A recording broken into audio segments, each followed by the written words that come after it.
Hello, everybody. It's Friday, December 20th. It's me, Will, here, and I've got a bonus interview for you today. It's obviously the holiday season, and as such, people are more concerned than ever with their packages. Will they arrive? How will they arrive? And in what condition? But rather than focus on you, the people wanting to get a package, we thought we would do an episode talking about the issues facing some of the people delivering these packages. And a contract issue that's going on right now with the United States Postal Service and postal workers. So it's my pleasure to introduce our guest for this episode, Tyler Vasseur, who is a shop steward with the National Association of Letter Carriers, Branch 9. Tyler, welcome to the show. Hey, thanks for having me. Good to be here.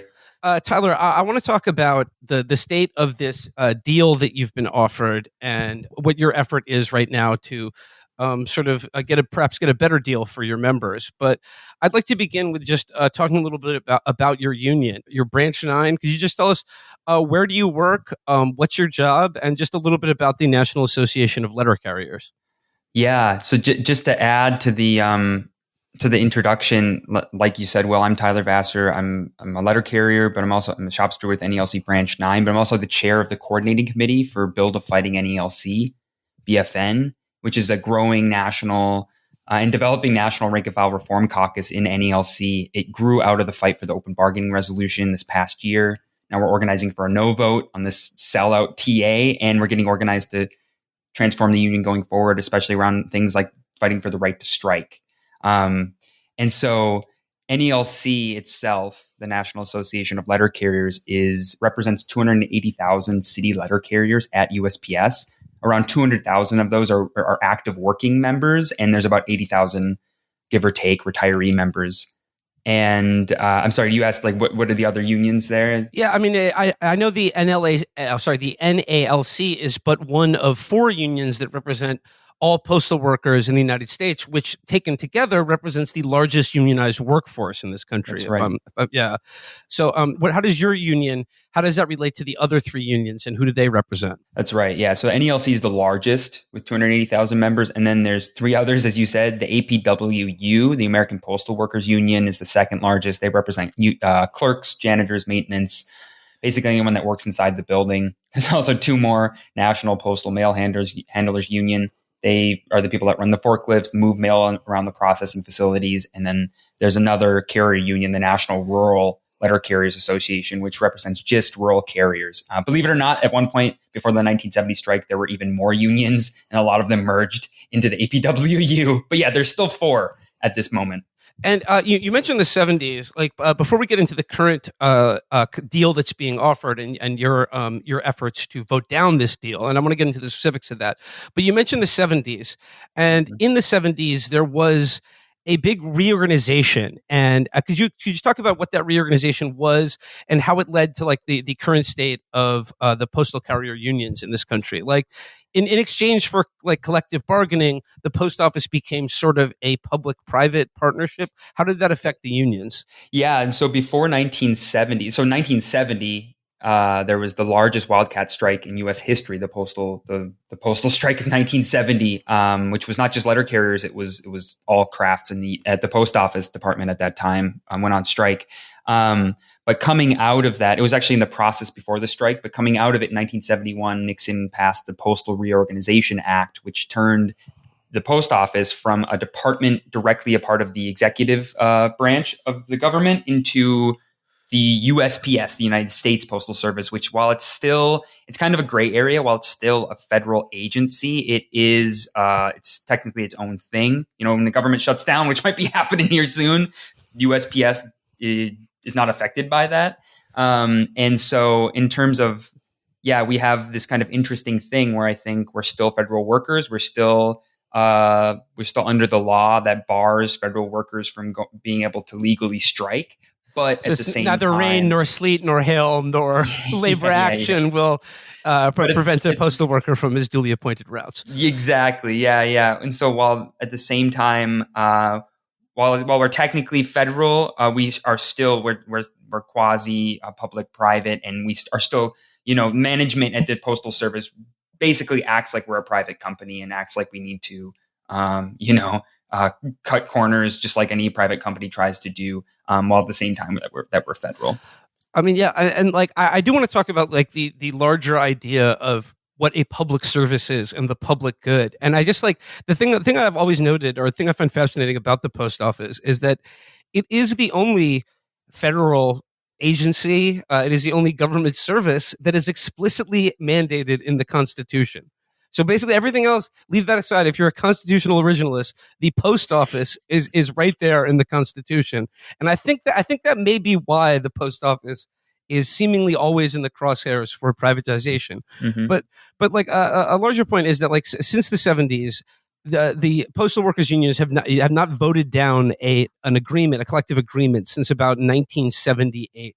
That's right. Could you talk about like, okay, so in October of last year, after, was it 2 years of negotiation after your last contract expired, a deal was turned in. Could you talk about what took this, like, why did it take 2 years to get this deal? What is in the deal, and why do you find it so wanting for the members of your union?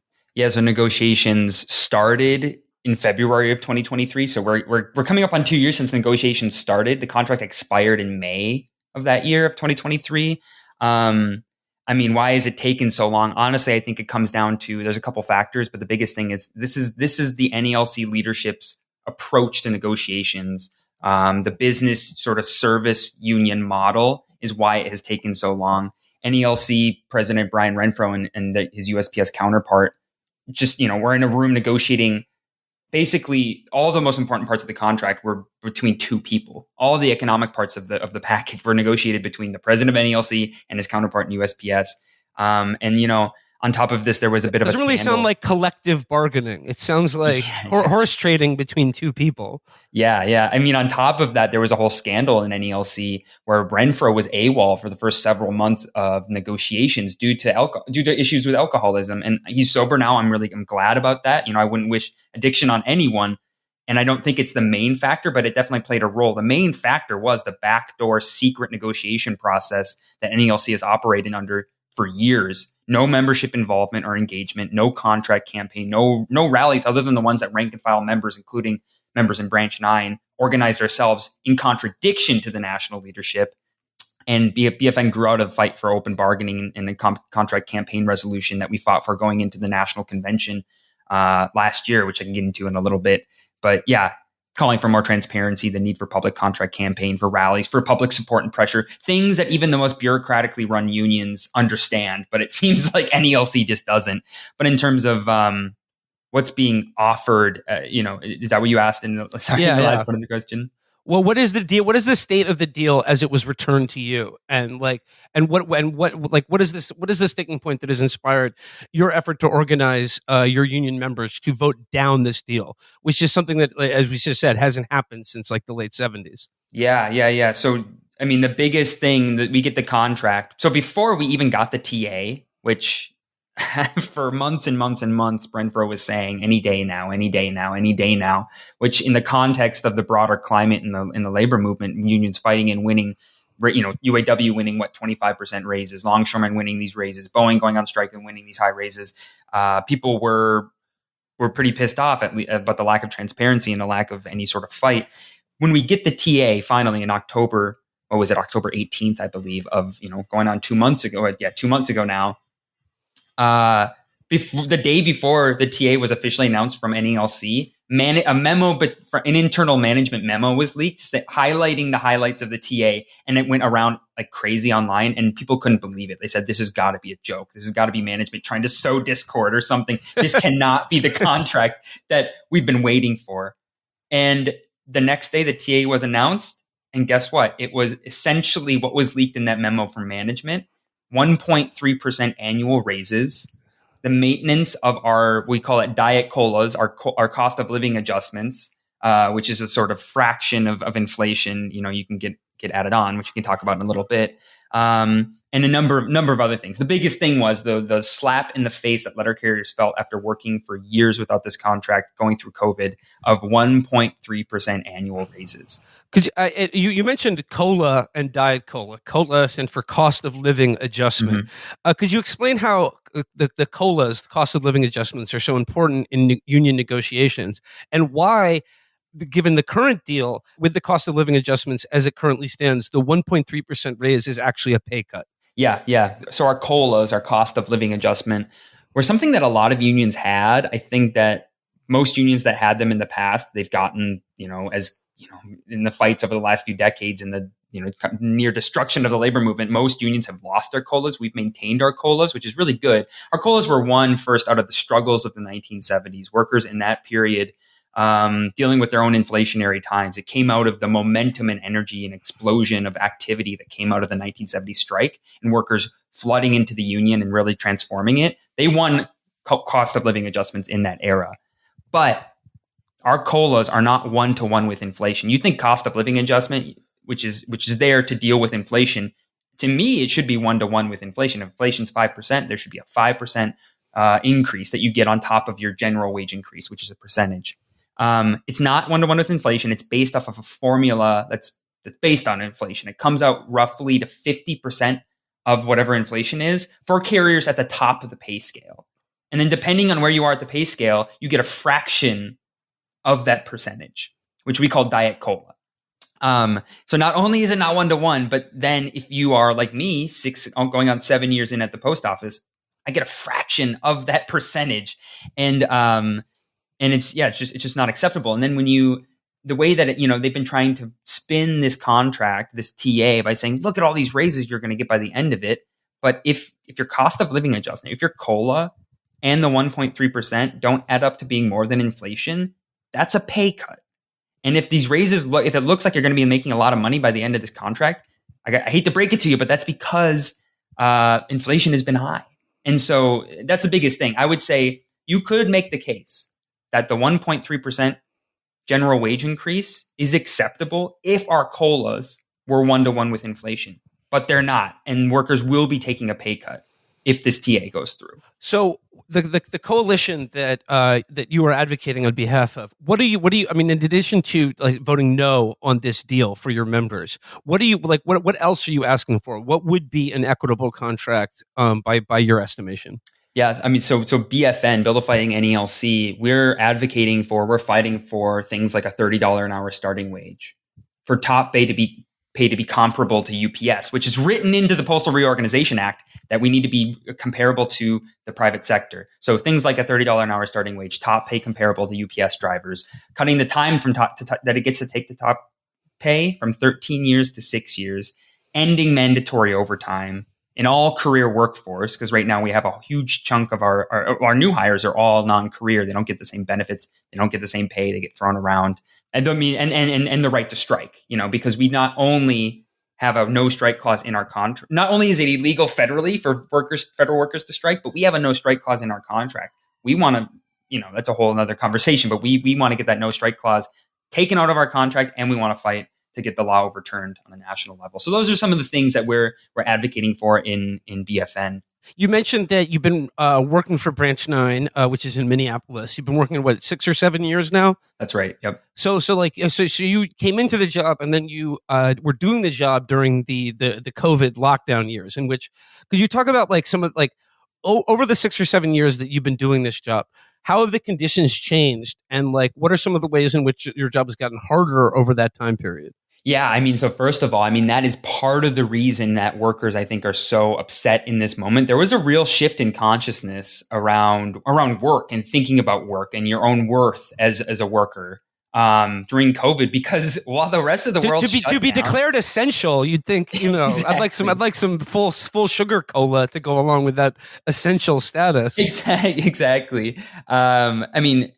Just to be called essential. And it really laid bare for a lot of working class people, the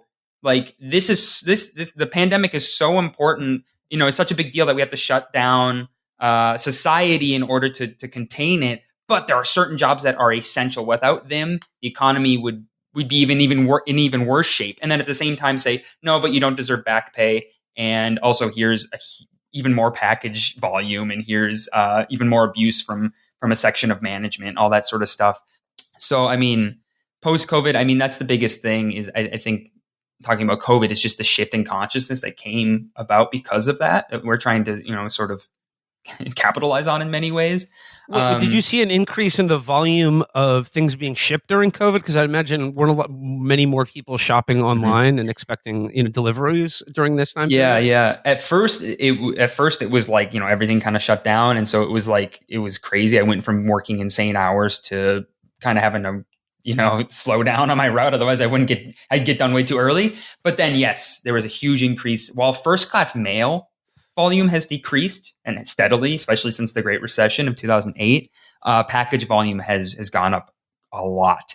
And so I mean that's the thing is like it used to be that you had to organize all of your mail, all of your stuff. You would now we're in the office for an hour or two every morning, and then on the route for 6 hours or more, depending if you're working overtime. It used to be basically 4 hours in the station, 4 hours on the route. So that more you're on the route, you're walking more, it's more physical. There's less first class mail. Volume has dropped, but the package volume, heavy packages, there's more bending, there's more lifting. So it's a lot more physical of a job. And especially since COVID, as package volume has increased pretty dramatically, it's just a lot more physical. And it exacerbates the years long staffing crisis that existed before COVID, but has gotten in many ways worse since, especially in the few years afterwards. It's exacerbated that sort of, not to mention also COVID saw an explosion in people acquiring poorly trained dogs. So I would imagine for Postman, that's you do the math on that one. But yeah, I want to go back to something you said a little bit earlier about the non-career part of the postal workforce. Could you explain the structure between like full-time and part-time, and like how the benefits pay out for that, and also like I would imagine that the way these are contracted, it kind of pits the part-time against the full-time employees. Could you explain that a little bit? No, absolutely. I mean, just one last thing that I wanted to say about the COVID question was like, we've also been dealing with, like COVID really laid bare an increasing social crisis that exists in society, with an increase in antisocial behavior, in homelessness, in addiction, in mental health crisis. And letter carriers, because we're out in every community every single day, have also seen a huge increase in violence against carriers. Now, this is there's bills that NALC is lobbying for to increase penalties against people who commit crimes against carriers. I ultimately don't think that's not going to solve the problem. It's a deeper societal issue a question that we have to deal with. But like that is another thing that has happened post-COVID is there's been increasing violence against carriers, and including carriers being killed on the job. But sorry to bring you jump to the next question. But it makes my joke about dogs seem somewhat glib and poor taste. But we'll move on. Okay. That's a real thing too. Thousands of carriers get bitten by dogs. It's not just in cartoons, right? This happens. No. I had a guy at my station. I'm the steward of my station. I had a guy at my station get bit by a dog the other day. It was luckily pretty minor, but it happens. They get territorial. No, but in terms of the structure of the job, you start out as either a CCA or a PTF, a city carrier assistant, or a part-time flexible.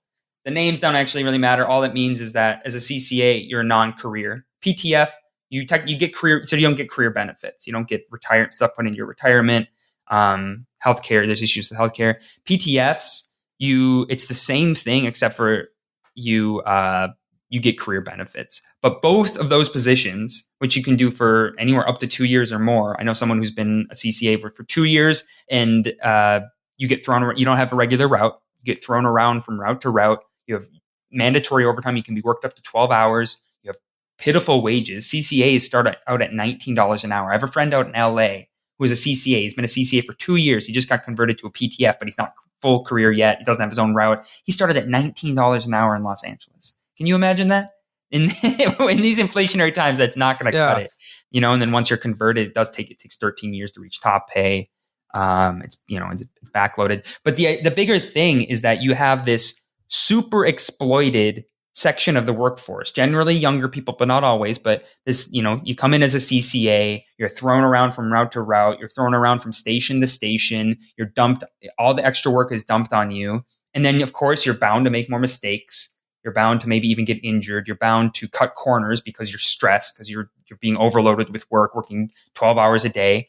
And then, you're bound to make mistakes. And then there can be a section of the workforce that then blames the CCA for the issues that exist, or, problems that are happening at the station. And so, the CCA position and the two-tier pay scale, which was introduced both in 2013 in that contract, the reason they were created was a ploy by management in order to create divisions amongst the workforce. It's not just the post office where this happened. This happened in the auto industry. This happened in industries, across the country. And the effect is that there is division that is fostered through this whole process, and that we actively need to fight against. To take like a slightly broader picture, like outside of the deal that again is under question right now, Trump is coming in office, and one of the things that he said is we're dealing now with a full court press to just fully privatize the United States Postal Service.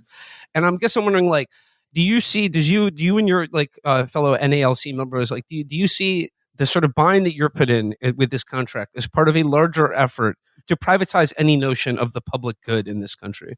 Yeah, that's a good question. I think we should take the talk about privatization seriously under a Trump presidency. There are people that have said, oh, this conversation has been happening for 40 years, or he doesn't really mean it. He's just saying this stuff. But I think with Trump 2.0, I think we need to take these things a little more seriously. His administration is a little more emboldened.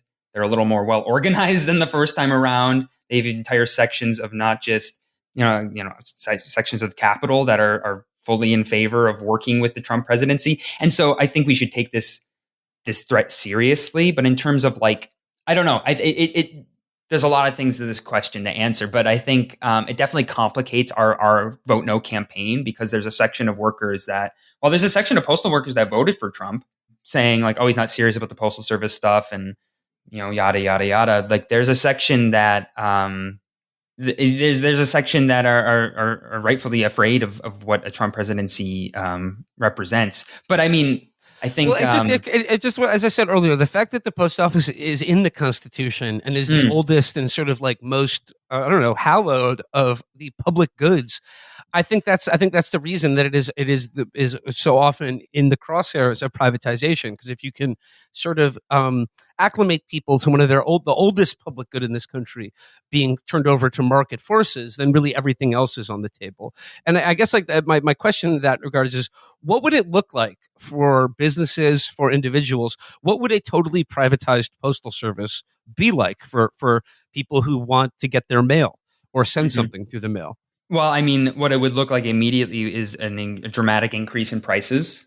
It would look like a huge full frontal assault on the wages and working conditions and benefits that postal workers currently have, because we've, while they could be better and they've been better in the past, we have a union, we have the ability to fight for more. Privatization would be a further degradation of the service, increasing cost, slowing down the service, and it would be a huge attack. They would immediately go after the workforce. I think it's important to talk here about the benefits of a public postal service, as opposed to what we currently have and what we could have under a revamped and a strengthened public postal service. First of all, we have a universal service obligation, which is a good thing. We have to deliver to everyone in the country every day. Well, if you have mail or packages. Well, and there are huge swaths of the country that it was literally not profitable to deliver anything to. Exactly. We have, or would not be profitable without an exorbitant increase in the cost of doing so. Exactly. We have we do last mile deliveries for UPS, for FedEx, and for Amazon. Without the Postal Service, Amazon, maybe they could have gotten to this point, but I don't think they would not have gotten to the dominant position that they have in the logistics industry this quickly without the public welfare that they use basically from the Postal Service. Having a relatively affordable and reliable public postal service is a public good. It forces other delivery companies to not be able to raise their prices to exorbitant rates. It's a check on the broader industry. And I think in this modern U.S. economy, the logistics and delivery are crucial to this economy. It's an increasingly important part of everyday, Americans' lives. And I think USPS and postal workers have a really crucial role in this industry. If it was privatized, yeah, you better believe there would be a huge increase in prices for deliveries across the board. I remember during the Bush administration, there was an effort by the Postmaster General where they passed some bill that essentially said that the United States Post Office had to, on the books, show that it was turning a profit 75 years into the future. And there is no private business in this country that would be able to keep their doors open if that were a standard that was applied to them. And could you talk a little bit about the current Postmaster General, Louis DeJoy? Because he's like, how is it? How do we have a circumstance in which the guy in charge of the post office is the person most dedicated to destroying the post office? Yeah. I mean, so DeJoy was the Trump administration right before DeJoy was put into his position, which, so like, it's not directly from the president. Technically, the president appoints Postal Board of Governors, members of the Postal Board of Governors, and the Postal Board of Governors appoints the Postmaster General. But the president, as far as I know, can get rid of any Postal Board of Governor member that they can at any time. And so basically, the president has oversight over this process if they wanted it. The Trump administration, I think, what was it, 2018? They did this big study where they said what to do about the post office. And the takeaway from the study, I think they worked with McKinsey or something like that. The takeaway from the study was, the only way to save the post office is to privatize the post office. And then immediately after that, the Trump-dominated Postal Board of Governors appointed Louis DeJoy to be Postmaster General, coming from the logistics industry. Oh, that's great. Let's get a businessman in here. He knows how to cut corners and attack the workforce, right? Like that's essentially what he was put in there for. So DeJoy, I think, was put in there to carry out, or at least see how he could carry out the beginnings of privatization.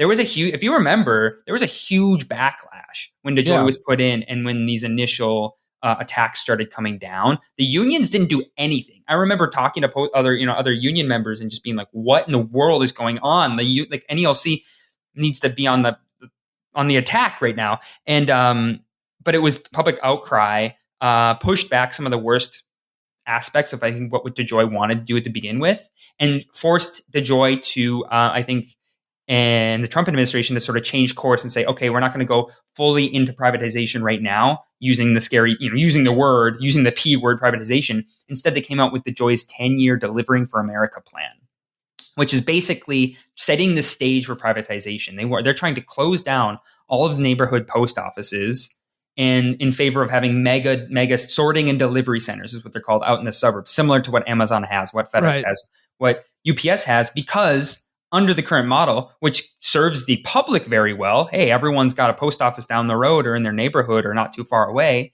that is not profitable for a private company. They would need to have it be under this new system. Well, I mean, I guess this just speaks to like this larger mentality that I'm trying to get at, where it's just like in the last couple of weeks, I've seen a lot of glib sort of denunciations of the post office mostly from liberals, and they say things like, "Oh, well, the post office loses money; it's not earning money." And I just I wonder what this attitude is like. The Postal Service is a public good; it's a service. It should cost money, not make money. But what it does is deliver benefit to everyone in this country. Mm-hmm. And then I see other people say, "Oh, I'd have more sympathy for the post office if they didn't lose this package I was trying to get." It's like the UPS and FedEx lose packages all the time, and they're twice as expensive. It's just it's the same problem, but you're like, I'd like to pay this more money for the same kind of service. Yeah, I mean, in terms of losing money. So first of all, the money that what was it called? The Postal Accountability and Enhancement Act, I believe, is what it was called. The Bush era law that forced USPS to fund retiree benefits 75 years into the future. The post office was making money handsomely before that happened, and then the combination of that attack combined with the Great Recession is when the post office started losing money. That being said, I'm sure there's many ways that we could find. A big outcry from postal workers is saying, I don't believe you. Open the books. Let's see where you're spending this money. Let's see where the money's being thrown around. I mean, in the 80s, not to get crazy, but I go too far back, but in the 80s, the Reagan administration would use the surplus from the Postal Service in order to help balance the budgets because they were going crazy with tax cuts for the rich. Wow. And so there has been... So, yeah. I mean, it turns out it actually is a pretty good business if you if you do actually run it like one. Yeah, exactly. Well, yeah, when I right. say run it like a business, I mean like, the way you would expect a business to be run, not Yeah, to run it into the fucking ground because you yeah. hate the idea of public workers. But in terms of losing money, I mean, yeah, I think there's lots that could there's I'm sure there's many creative ways that we could increase revenue. But the biggest thing to me is the postal service is it's the postal service. It's a public good. As I laid out before, without the postal service, you better believe packages and deliveries would be significantly more expensive. Not to mention how I think important and crucial in this ever changing modern world it would be to have a public service that does deliveries rather than just relying on private companies in the case of, I don't know, a pandemic and having to deliver tests or whatever else. That being said, if the Postal Service is a public good, which I think it is, and we believe it should exist, which I do, why I think then we should get public funding. I mean, maybe that's a question we have to dive into more rather than just getting loans from the Treasury Department or however we pay all the losses that we have. Maybe we should be just funded by the public because people don't realize that the Postal Service is currently only funded through stamps and through postage. It's not funded by tax dollars directly. But I honestly, I think it should. If the if management can't manage their own company and have it turn a profit. That being said, just one last thing is, yeah, there's always going to be little comments here and there about losing a package here or there. First of all, when I first started at the post office, I was amazed. When I saw it my first couple of days, I was amazed that we delivered anything correctly. I thought, oh my God, I could misdeliver everything technically, not that I want to, but it's just like, it's incredible like how actually effective the post office is. And the point I'm trying to get to is, that being said, I think the post office still has an incredible amount of support. I think the only federal agency that has more support last poll that I saw, the only federal agency that has more support than the Postal Service was the Forest Service. I mean, who's going to hate Well, us? I was gonna say the military, but thank you for your service regardless. Tyler, just like to wrap things up here, like, okay, so what is like the timeline for a vote on accepting or rejecting this deal, and what is the coalition that you're a part of? Like, what are your efforts like going into this? Like, how are you trying to sort of whip support among the rank and file for voting down this deal? Yeah, so ballots got sent out last week, starting on the West Coast and then going to the East Coast here in Minneapolis. About half the people at my station and the number, and other carriers and members of Branch 9 have gotten their ballots. The other half have not yet. I haven't gotten my ballot yet, but it's in the mail. It should be here, if it's... Anyways, so, members have been getting over the last week their ballots. We have until January 13th to vote. Any letter carriers listening to this, I would say vote as soon as you get the ballot so you don't lose it in a pile on the desk or anything. But we have until January 13th to vote. And then I don't know how long it takes for them to count the votes. I don't know if it's a couple days, but we should know by mid to late January the results. If it's voted down, there's a 15-day window where they can renegotiate the contract. I doubt anything is going to come out of that. And then it goes to arbitration. And that's, I don't know if we have any time to get into that, but part of the thing that came out of 1970 is Nixon and them convinced the postal unions that they shouldn't fight for the right to strike. We'll give you binding interest arbitration, where if we vote this contract down, which I think we should, it'll go to arbitration though, and then we won't get a vote on it. Arbitration will decide the contract. But I'll get back to that in a second. Like you said, so I'm the chair of the coordinating committee for Bill to Fighting NALC, a growing rank and file reform caucus within NALC.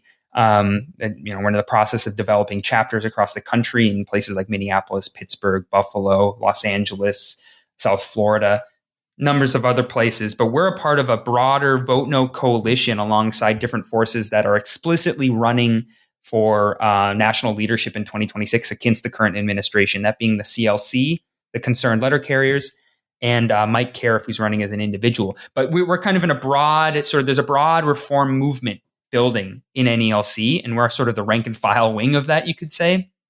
And we're fighting to vote no on this contract, but we're saying we can't just vote no and send it to arbitration and hope for the best. What we're calling for is, and what we've been calling for this whole time, is the need for a public contract campaign, the need for a public fight. Once it goes to arbitration, that is short of a strike. How can we affect change? Well, we can build public pressure. That arbitrators are human beings. Public media attention, public pressure would play a role. And so a number of over 50 NALC branches from across the country, including some of the biggest ones like Boston and Los Angeles and in Minneapolis, passed vote no recommendation resolutions over the last month or so. And part of those was in that 15-day window, we're going to be organizing. So, in dozens, if not more, cities across the country, there's going to be public contract rallies if we vote this thing down, basically to try to build as much momentum as we can going into arbitration to win some more. But I mean, even a 1% addition to the general wage increase would be a major win. But I think we can win more. And for our listeners who are listening to this right now, who are are not postal workers or NALC members, if they want to support your coalition, if they want to support have the public good of having a functional post office, I mean, you mentioned public pressure, but are there strike funds that can be donated to? What are some of the ways that the public can support your cause here? I mean, the biggest thing I think would be if there's a rally in your area that you happen to see, like, join it. I mean, I don't have a whole lot more at this moment to add to that. We're fighting for the right to strike. We're building up capacity to be able to take more action in the future at some point. We're not quite there yet, so we don't have a strike fund or anything. But I think the biggest thing is if there's a rally in your area, or if you're a part of a union, get them to support a rally that's happening, participate in it. Biggest thing is be ready to get mobilized if Trump and the Trump administration try to come after and try to privatize the post office. Just be on the lookout, because we're going to be trying to fight and organize against that if it happens. And just lastly, win, lose, or draw, whatever the result of this deal is, whether it's voted up or down or whatever is decided in arbitration, you view this as the first step in a larger effort to invigorate a more activist labor union for letter carriers. Mm-hmm. And yeah. And you view that in light of, you mentioned, some of the contracts that have been gained by, for instance, Boeing or the longshoremen. Do you feel informed by their successes? Absolutely. Yeah. I mean, that's the context that I think this contract is very, very similar to the one that we had, the previous contract. What was it? 2019 to 2023. And at that time, there was very low turnout. I think it was something like 20% turnout, but it overwhelmingly got voted in, 60,000 to 2,000 voted for the last contract. What changed? What changed this time? I mean, like you said, it's workers seeing. I mean, workers, I think, have a general increase in confidence because they're seeing. First of all, they're pissed off by inflation, which is impacting all of our lives negatively. But then on top of that, that alone isn't enough. On top of that, you're seeing other unions like the UAW, like the Boeing workers, go on strike and win major historic contracts. And I think all of that creates a sort of atmosphere of people saying, well, if they can do it, we can do it. It doesn't mean it's automatic, but it means that there is that audience and there is that potential to get people activated. And so Build a Fighting NALC BFN is getting organized going forward. It's not just about replacing the leadership at the top. It's not just about voting no on this contract, although we have to do both of those things. What we're trying to do is create a union that activates and engages the rank and file membership. Because if we change the people at the top, we vote no on this contract, say, and we change the people at the top and nothing else changes, that will not be enough to actually transform the union. We have to get the rank and file membership engaged and involved. And to me, that means a broader program fighting for things like a $30 an hour starting wage and end to mandatory overtime, and among a number of other things, and really importantly, fighting over the next couple of years and months and years for the right to strike. Because strike action is the most powerful weapon that workers have. Without that basic democratic right that we are currently denied, we will always be fighting with one hand tied behind our back. I think it's going to be one of the most important ways that we engage and get rank and file members involved and ready to fight for more and transform this union going forward. Tyler Vasseur, I want to thank you so much for your time and wish you the best of luck with your efforts to this reform caucus and efforts to reform the leadership of the NALC, and also best of luck just getting through this next week of the holiday rush. I'm sure you guys are slammed right now. That's right. But best of luck making it to the new year, and thank you so much for your time. All right. Well, thanks for having me. Solidarity.